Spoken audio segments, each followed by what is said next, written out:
சர்வதேச சுற்றுலா தலமான கன்னியாகுமரியில் தொடர் பண்டிகை விடுமுறை மற்றும் வார விடுமுறை காரணமாக அதிகாலை சூரிய உதயத்தை காண வரும் சுற்றுலா பயணிகளின் எண்ணிக்கை அதிகரித்துள்ளதால் வியாபாரிகள் மகிழ்ச்சி அடைந்துள்ளனர்.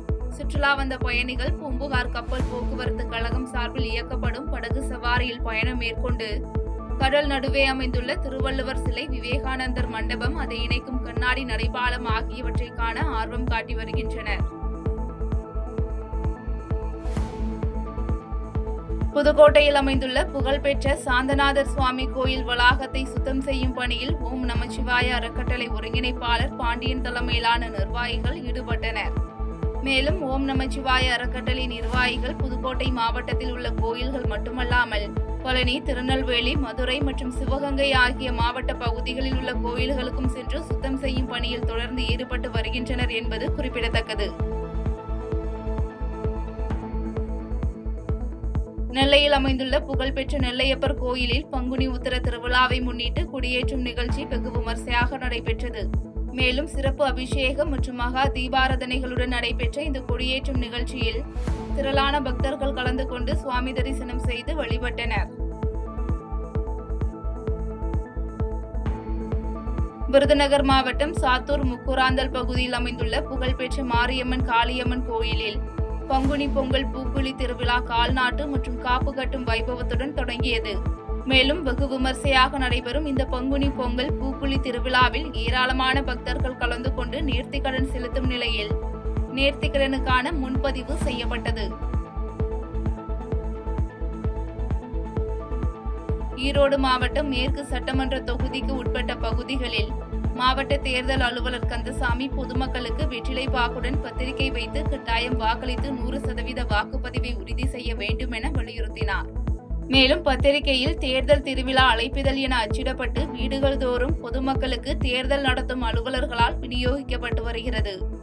வாக்குப்பதிவு குறைவாக இருந்ததை கடந்த தேர்தல்கள் நாங்கள் ஆய்வு செய்து எந்தெந்த பகுதிகளில் இப்படி குறிப்பாக குறைவாக இருக்கிறதோ அந்த பகுதியில் மட்டும் சிறப்பாக வித்தியாசமான முறையில் அதேபோல் அவர்களை ஆர்வத்துடன் வாக்களிக்க வருகை தர வைக்கும் முறையில் நம்ம செய்ய வேண்டும் என்று நம்முடைய ஈரோடு மேற்கு சட்டமன்ற தொகுதியினுடைய தேர்தல் நடத்தியுள்ளனர்.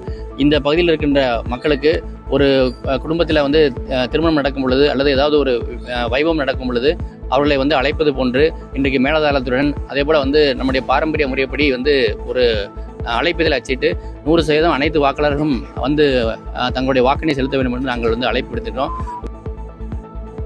வேலூர் மாவட்டம் குடியாத்தம் 2026 சட்டமன்ற பொதுத் தேர்தல் ஏப்ரல் 23ஆம் தேதி நடைபெறுவதாக இந்திய தேர்தல் ஆணையம் அறிவித்த நிலையில் நாம் தமிழர் கட்சியின் குடியாத்தம் சட்டமன்ற தொகுதி வேட்பாளர் ஆசிரியர் இமலன் வீதி வீதியாக சென்று தீவிர வாக்கு சேகரிப்பில் ஈடுபட்டார். இதன் ஒரு பகுதியாக தாளையாத்தம் மற்றும் சந்தப்பேட்டை பஜார் பகுதிகளில் கட்சி நிர்வாகிகளுடன் தீவிர வாக்கு சேகரிப்பில் ஈடுபட்ட இமலன் விவசாயி சின்னத்திற்கு வாக்களிக்குமாறு கேட்டுக்கொண்டார். பெரம்பலூர் பழைய பேருந்து நிலையம் காந்தி சிலை முன்பு 18 வயது நிரம்பிய அனைவரும் தவறாது 100% வாக்களிக்க வேண்டும் என்பதை வலியுறுத்தி மாவட்ட தேர்தல் நடத்தும் அலுவலரும் மாவட்ட ஆட்சியருமான மிருணாளினி தலைமையில் விழிப்புணர்வு நிகழ்ச்சி நடைபெற்றது. இதன் ஒரு பகுதியாக மது ஒழிப்பு குறித்தான மது நாட்டிற்கும் வீட்டிற்கும் கேடு, போதையை ஒழிப்போம் என்ற வாசகங்கள் அடங்கிய துண்டு பிரசுரம் மூலம் போதைக்கு எதிரான விழிப்புணர்வும் ஏற்படுத்தப்பட்டது. சென்னை OMR உட்புற சாலையான குமரன் நகர் சந்திப்பில் இருந்து செம்மஞ்சேரி சுனாமி குடியிருப்பு நோக்கி செல்லும் சாலையில் மின்கசிவு காரணமாக மின்கம்பத்தில் திடீரென தீ விபத்து ஏற்பட்டது.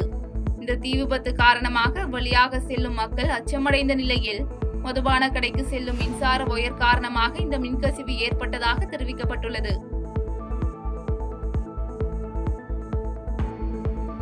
தமிழகம் முழுவதும் தேர்தல் நடத்தை விதிமுறை அமலில் உள்ள நிலையில் சர்வதேச சுற்றுலா தலமான கன்னியாகுமரியில் சில பகுதிகளில் தமிழக அரசு சார்பில் வைக்கப்பட்டுள்ள விளம்பரங்கள் அகற்றப்படாத சம்பவம் அரசியல் கட்சியினர் மத்தியில் அதிருப்தியை ஏற்படுத்தியுள்ளது. மேலும் ஆயிரக்கணக்கான சுற்றுலா பயணிகள் வருகை தரும் கன்னியாகுமரியில் அரசு சார்ந்த புகைப்படங்கள் அகற்றப்படாமல் இருப்பது வேடிக்கையாக இருப்பதாக சமூக ஆர்வலர்கள் கேள்வி எழுப்பியுள்ளனர்.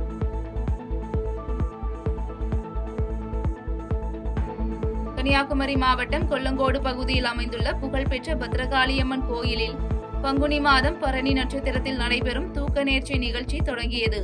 இந்த நிகழ்வில் தமிழகம் மற்றும் கேரளத்தில் இருந்து லட்சக்கணக்கான பக்தர்கள் கலந்து கொள்ள உள்ள நிலையில் 1150 குழந்தைகளுக்கு தூக்க நேர்ச்சி நடைபெற உள்ளதாக தெரிவிக்கப்பட்டுள்ளது.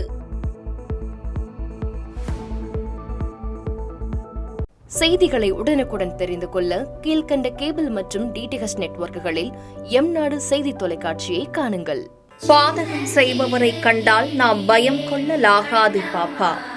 மோதி மிதித்து விடு பாப்பா, அவர் முகத்தில் உமிழ்ந்து விடு பாப்பா.